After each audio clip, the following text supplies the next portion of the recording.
चलो रीना, आज मैं तुम्हें पौष्टिक लड्डू के बारे में बताती हूँ। और तुम्हें पता है ये कितनी अच्छी है चीज़ है गर्भवती दीदी लोगों के लिए, धात्री दीदी के लिए, उनके बच्चे के लिए, उनके स्वास्थ्य पर इसका क्या असर पड़ता है। नहीं दीदी, हमको तो नहीं पता है। पता है रीना, अक्सर घर घर में लोग लड्डू बनाते हैं, पर तुमने देखा है कि लड्डू किसी भी एक प्रकार के आटे से बनती है। पर आज जो हम लड्डू बनाने जा रहे हैं ना, उसमें कई अलग अलग भोज्य पदार्थों का समावेश हमने किया है, जैसे बेसन, गेहूं का आटा, मूंगफली, गुड़, कुछ रिफाइंड तेल और साथ ही साथ जानती हो बहुत आसानी से मिलने वाली मेथी का दाना और तीसी। ये तो गांव के घर घर में मिल जाता है। और अगर जब हम इन सारी चीज़ों को मिला के जो लड्डू बनाते हैं ना, वो बच्चे के शारीरिक और मानसिक विकास के लिए बहुत आवश्यक है। और साथ ही साथ मालूम है, माँ को मिलने वाली आवश्यक ऊर्जा भी इससे प्राप्त हो जाती है। अच्छा दीदी, हम तो नहीं चलो जानते। फिर आज हम लोग लड्डू बनाना सीखते हैं और साथ ही साथ इस लड्डू में जो भी हम लोग सामग्री डालेंगे उसके शरीर में क्या आवश्यकता है उसकी भी जानकारी हासिल करते हैं। अच्छा चलिए दीदी, आज लड्डू बनाने का तरीका सिखा दीजिए ताकि मैं भी सेंटर पे जाके सब दीदी को सिखाऊँ। चलो चलो चलते हैं। ठीक है दीदी। अरे दीदी, ये तो लड्डू बनाने के लिए बहुत सारा सामान रखी है, इतना सामान क्यों? हाँ रीना, यही तो बात है, यही तो मैं तुम्हें बताना मांगती हूँ। तुम तो जान ही रही हो, देखो ये बेसन है, बेसन जो दाल के भोज्य पदार्थ समूह से आता है और चना को इसको पीस करके बनाया जाता है। और ये देखो ये क्या है, ये बताओ, ये तो गेहूं का आटा है ना। आटा जो है वो अनाज समूह से आता है और अनाज का आवश्यकता हमारे शरीर को बहुत अधिक ऊर्जा प्रदान करने के लिए होता है। और इसे तो तुम जान ही रही हो, ये क्या है बताओ। शक्कर है दीदी। हाँ, ये शक्कर जो है ना, इस शक्कर का इस्तेमाल जो है हम गुड़ को जो इस्तेमाल है लड्डू बनाने के लिए, उसको बांधने के लिए करते हैं। और ये देखो, ये तेल है, हम इसकी जगह घी भी ले सकते हैं या कोई भी रिफाइंड तेल का हम इस्तेमाल कर सकते हैं। और ये जो है ये मूंगफली है, ये देखो ये मेथी दाल है, इसको हम लोग तीसी कहते हैं। रीना, मैंने तो तुम्हें पानी के बारे में बताने ही मैं भूल गई। पानी जो है अन्य भोज्य पदार्थों की तरह उतना ही महत्वपूर्ण इस अवस्था में जैसे बाकी चीज़ें, इसलिए हम पानी का भी इस्तेमाल इस लड्डू को बनाने में करेंगे। विशेष रूप से जब हम गुड़ की चाशनी बनाते हैं उस समय हम इस पानी का इस्तेमाल करते हैं। और जब तुम दीदी लोगों को इसके बारे में बताओगी तो ये भी बता देना कि इसमें बहुत बड़ी किसी मशीन और किसी चीज़ों की हमें ज़रूरत नहीं है। बस एक छोलनी, एक कढ़ाई अगर हमें मिल गया तो हम छोटे छोटे बर्तनों के इस्तेमाल करके हम बहुत आसानी से और बहुत जल्दी एक लड्डू को बना सकते हैं। चलो तो बनाना शुरू करें। तुम हाथ लगाओ, मैं तुम्हें बताती जाऊंगी। ठीक। चलो अब हम लोग शुरू करते हैं। सबसे पहले ये जो दो बीज है ना, मेथी और तीसी, बारी बारी इनको भूनेंगे। और भूनने के पहले हम देखते हैं कि देखो आज से लगता है कि अब कढ़ाई बिल्कुल तैयार हो गई है और उसको सोना सोना हम लोग इसमें सूखा भून लेंगे। चलो चम्मच ले लो, डालो। पहले मेथी भून लेते हैं। हाँ हाँ, पहले मेथी भून।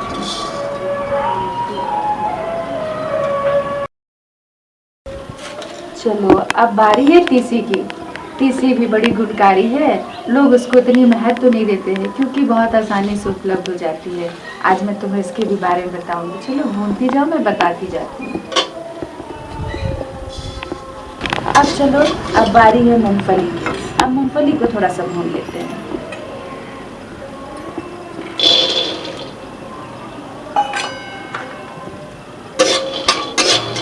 दीदी, बादाम तो भुजा हो गया, आप निकाल देते हैं। हाँ बिल्कुल, अभी हो गया है, इसको निकाल दो। लड्डू को अच्छे से बांधने के लिए इधर दिखाओ मुझे बादाम। लड्डू अच्छे से बन जाए इसके लिए बहुत ज़रूरी है कि हम इसको छोटे छोटे टुकड़ों में कर लें। या तो बेलन चौकी पे हम इसको थोड़ा सा हल्का सा दरदरा सा पीस भी सकते हैं, और नहीं तो हाथ से रगड़ के इसको छोटे छोटे टुकड़ों में हम आधे आधे भागों में भी कर सकते हैं। थोड़ा सा ठंडा होने दो, तब तक हम लोग फिर कुछ और कर लेते हैं। अच्छा दीदी, इसको दरड़ देने से, इसका छिलका जो है निकाल देने से साफ दिखेगा। हाँ चलिए, अब हमारी मेथी, तीसी और मूंगफली तो तैयार हो गई। अब बारी है बेसन और आटे की। अब मैं थोड़ा सा तेल डाल के, आधा आधा डाल के बारी बारी बेसन और आटे को हम लोग भून लेते हैं। अच्छा दीदी, दोनों को अलग अलग भूनिएगा दीदी? हाँ दीदी, एक पाव तेल है, इसमें कितना तेल डालूं दीदी? बस आधा डाल दो उसका, क्योंकि देखो हमारे पास आधा किलो बेसन और आधा किलो गेहूं का आटा है, दोनों मिला के 1 किलो हुआ। उसमें हमको पाव भर तेल की आवश्यकता होती है। आधे तेल में हम बेसन आधे तेल और आधे तेल में गेहूं का आटा। ठीक अब चलो आज चलो धीरे धीरे छोड़ने की सहायता से तुम आटे को डालो आराम से बस आराम से लगातार इसको चम्मच चलाते रहना चाहिए। क्योंकि क्या होता है ना, अगर लगातार हम नहीं चलाएंगे तो एक तो आटा जलने लगेगा और दूसरे तेल की वजह से आटे में गुठली सी बन जाएगी, तो फिर हमें लड्डू बनाने में बहुत दिक्कत होगी। अच्छा दीदी, इसको धीमी आंच में भूनना है दीदी, और गुठली नहीं होना है, गुठली नहीं होना है। दीदी आटा तो एकदम लाल हो गया है दीदी, अब निकाल ले क्या? बिल्कुल। अरे रीना, तुम तो सीखे करते करते देखो ना कितना सुनहरा रंग हो गया और खुशबू भी आने लगी ना। सोंधी मैं ऐसे रखती हूँ, तुम इसको निकालो। चलो अब बेसन की बारी। जितना भी तेल है पूरा का पूरा तेल, सब तेल डाल देंगे दीदी। ध्यान रहे आधा तेल हमने आटे में डालो और आधा बेसन में डालो। थोड़ा सा तेल को पकना भी जरूरी है। तेल दीदी थोड़ा लाल हो जाना चाहिए। हाँ, बिल्कुल। और धुआं सा आने लगे तो समझना है तेल तैयार हो गया, नहीं तो कच्चे तेल की महक आ जाती है। थोड़ा ध्यान से, बेसन जल्दी जलने लगता है। फिर देखो गुठले हो रहा है ना, इस धीमी आंच पे गुठला क्यों हो जाता है दीदी इसमें? ये तेल से आटा जो है या बेसन जो है जो तेल में सट करके वो गुठली बना देता है। तो लगातार चलाते रहने से गुठली को तोड़ देना है ताकि समान रूप से पूरे बेसन में तेल मिल जाए। अच्छा दीदी, अब तो ये लाल हो गया, निकाल लेते हैं। हो गया, अब इसे निकालो।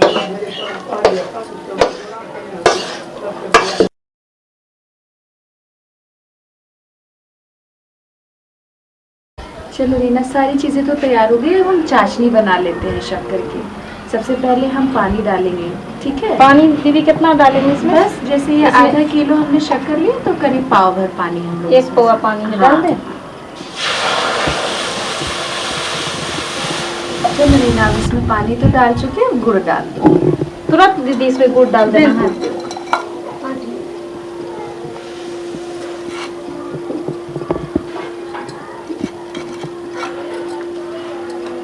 थोड़ा चला दो उसको। अब धीरे धीरे अपने आप गुड़ जो है इसको भी दीदी धीमे आंच में, हाँ इसको धीमी आंच में चाशनी बनाना है। अब आंच से गर्मी से गुड़ जो है अपने आप धीरे धीरे पानी में घुलने लगेगा। ला मैं इसको चलाती हूँ जब तक तुम मूंगफली को तैयार कर लो। अच्छा दीदी, हम मूंगफली को छिलका इसका छुड़ा लेते हैं। हाँ,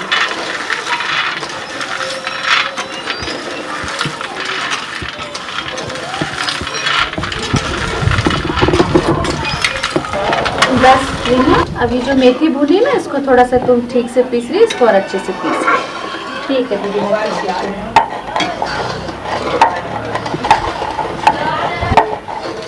अब तो हो गया दीदी। हाँ बिल्कुल हो गया, अब इसी कटोरी में।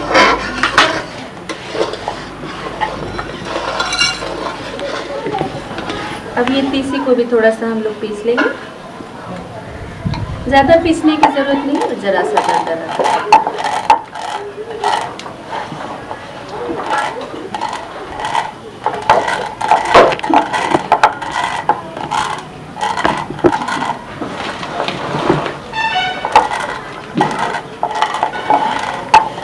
हो गया दीदी, अब निकाल लें। बस हाँ।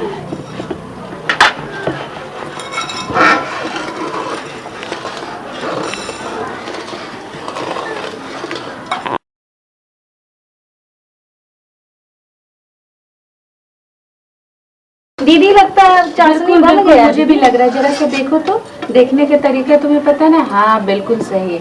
एक तार बन रहा है क्या दीदी? बन तो रहा है, थोड़ा थोड़ा लग रहा है। थोड़ा सा और जरूरत है ना, जरा सा और। ना मुझे लगता है दीदी लगता है हो गया। हाँ हाँ, देखो देखो तार बन रहा है क्या?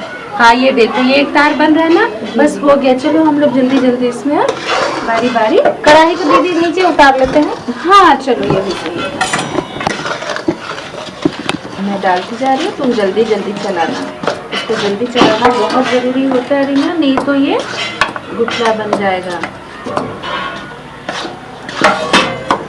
तो ये मेथी डाली और ये तीसी डाली, उधर से बादाम डालो तो सब बादाम डाल दो। हाँ सब डाल देती हूँ।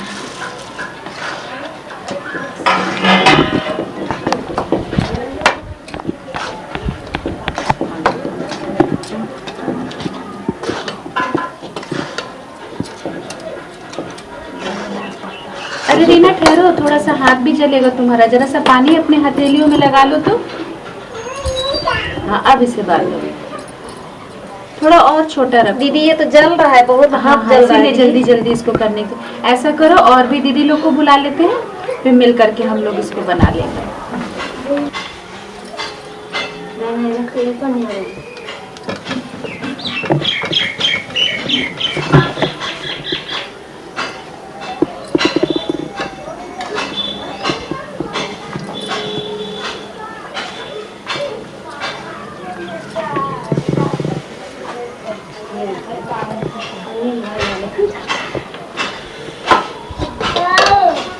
दीदी हो गया लड्डू तैयार। हाँ देखो तो कितना आसानी से और कितनी जल्दी ये लड्डू बन के तैयार होगा। आप लोग ने देखा दीदी कैसा लग रहा है ये? बहुत अच्छा लगे। बस अब आप लोग को भी रीना दीदी से सीख लेना है ये लड्डू, और अपने घर की गर्भवती दीदी और धात्री दीदी को प्रोत्साहित करना है ऐसे लड्डू खाने के लिए, ताकि जच्चा और बच्चा दोनों स्वस्थ रहे। अच्छा दीदी लड्डू तो बनकर तैयार हो गया। हाँ अब दीदी इसमें क्या क्या सावधानी बरतनी चाहिए दीदी? हाँ रीना, ये बनाते तो तुमने बड़ा अच्छा सवाल किया, क्योंकि अगर सावधानी ना बरती जाए तो लड्डू जो है बनने में दिक्कत भी आ सकती है। कुछ बातों का ध्यान रखना बहुत ज़रूरी है। शुरू से ही जब हम आँच का इस्तेमाल करें तो आँच जो होनी चाहिए हल्की यानी धीमी होनी चाहिए, और जब हम उसमें आटा या बेसन को भूनते हैं तो हमें लगातार चम्मच को चलाते रहने चाहिए। लगातार चलाने से क्या होता है कि आटा जो है समान रूप से भुनाता है, हर एक जगह पे एक समान रंग इसमें आता है और जलता नहीं है। और जो तेल इसमें डाला जाता है उसकी वजह से आटे में गुठलियाँ नहीं पड़ती हैं। और दूसरी बात का ये ध्यान रखना चाहिए कि जब इसको हम गुड़ के शीरे में डालते हैं तो डालने से पहले जो तार बनता है उसको बहुत विशेष रूप से ध्यान देने की ज़रूरत है, क्योंकि अगर तार नहीं बना या तार ज़्यादा बन गया तो गुड़ जो है उसमें आटा डालने से या तो लड्डू नहीं बन पाएगा या लड्डू बहुत कड़ा हो जाएगा। तो तार के चाशनी के तार को भी ध्यान रखना है, और बनाते समय गरम गरम ही इसको औरों भी को बुला करके और गरम गरम हाथ से इसको लड्डू को बांध देना, क्योंकि ठंडा होते ही लड्डू बांधना मुश्किल हो जाएगा। हाँ, हम ऐसा कर सकते हैं कि हथेलियाँ को जलने से बचाने के लिए हम हथेली में थोड़ा थोड़ा पानी लगा करके और हम बारी बारी से लड्डू को बांध दीदी पौष्टिक लड्डू तो बनाने का तरीका आपने बहुत बारीकी से बताया, इसके लिए मैं दीदी आपको धन्यवाद देती हूँ। दीदी बहुत सही रीना, तुमने बिल्कुल सही कहा। ज्ञान को अपने तक सीमित नहीं रखना चाहिए, लोगों के बीच में इसकी चर्चा जरूर करना। विशेष रूप से जो स्वास्थ्य एवं पोषण सेवा केंद्र है वहाँ की जो रसोइया दीदी है उन्हें तो जरूर सिखाना, ताकि वहाँ पे जो दीदी लोग आए उनको भी इससे लाभ प्राप्त हो सके। अच्छा तो मैं चलती हूँ, प्रणाम। प्रणाम दीदी।